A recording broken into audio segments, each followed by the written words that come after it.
Hello everyone.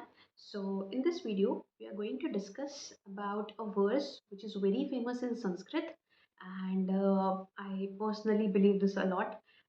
This verse in Sanskrit goes as Yatha Drishti Tatha Srishti, which in English, if we transform it in English, it means as per your vision or attitude, your life changes accordingly. Means that your attitude defines your life, how it is going to be and what it is going to be. Okay, so explaining onto this, I would like to bring across a story of two boys. One of the boys is from a very lower middle class family where he doesn't have enough resources in his life to survive. Even 2 meals a day is a struggle for them. They didn't have a house, they are living in a rented house, and they didn't have any much resources like I mentioned. 2 meals a day is a struggle for them, so you can imagine what type of in what type of poverty they are living. This is just a story. And on the other hand, on the other side of the road, we are comparing this with another boy who is filled with luxuries in life, who is a son of a billionaire or millionaire, and they have their own house, 3 BHK house, and entire building, like all the lavishes of the life. They're enjoying each and everything, each and every luxury whichever you can think of, and like their own car and everything.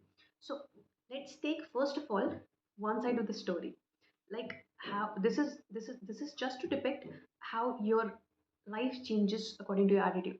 So first of all, let's take one side of the story of of a boy who is from the lower middle class. So that boy has that inbuilt feeling in him that he has to do something, he has to struggle. It means that he's the whole and soul breadwinner of the family, and if they have to survive, he has to do something extraordinary.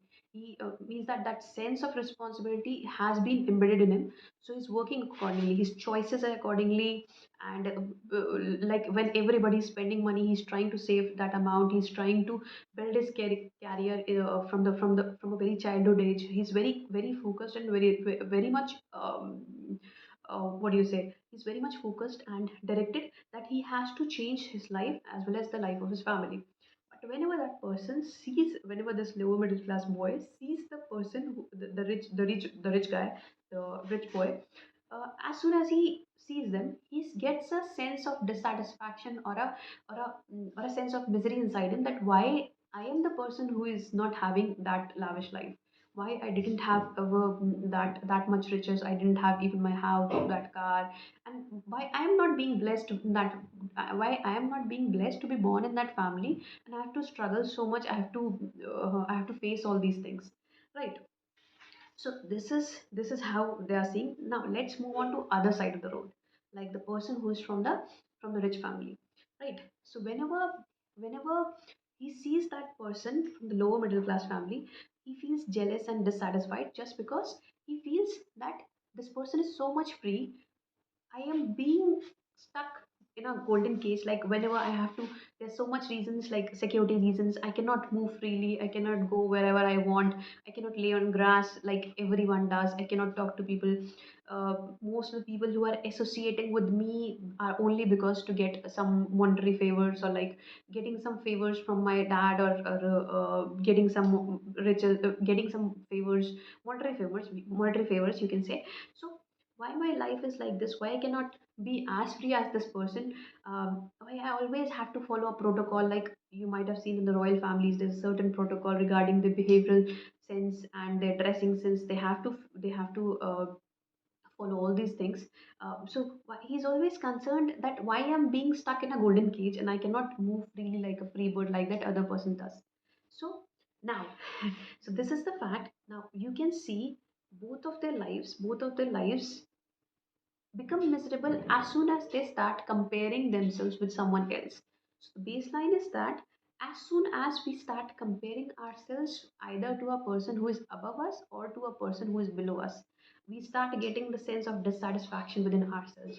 Like if you can focus or if you can observe our life, most of the miseries are just because of comparison, no matter what. Like you might have seen, we always, or most of the people always complain, why I am the person who is being given so much pain, why I do not have a life like a Billy, why I do not have a life like her or him. Like why I cannot be in that position, why I cannot have a life of a celebrities, why I cannot have so much money, why I cannot have such a beautiful face. So we are always comparing, and that's the basic reason we are always stuck in misery. So we are dissatisfied with ourselves. Okay, so this is one of the point.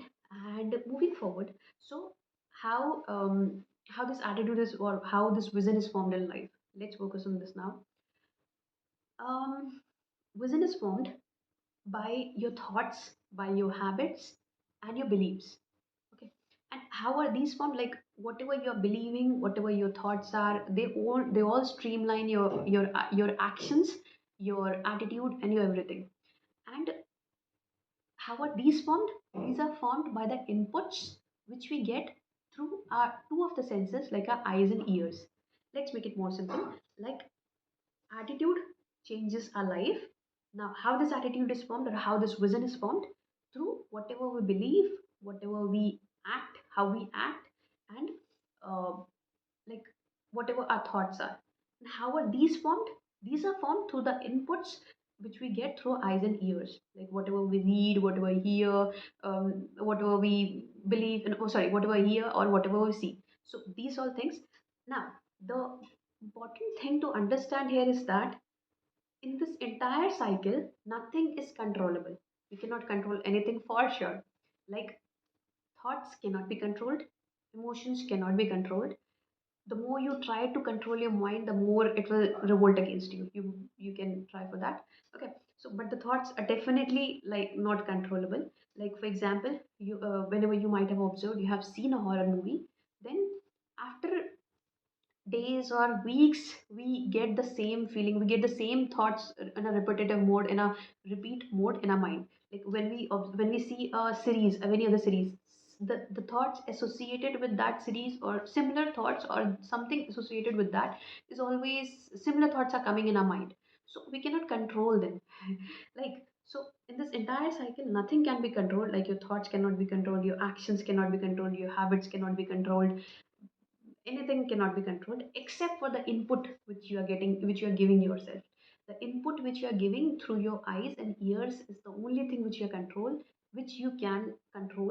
And if you are able to control it, it will change the entire game of your life.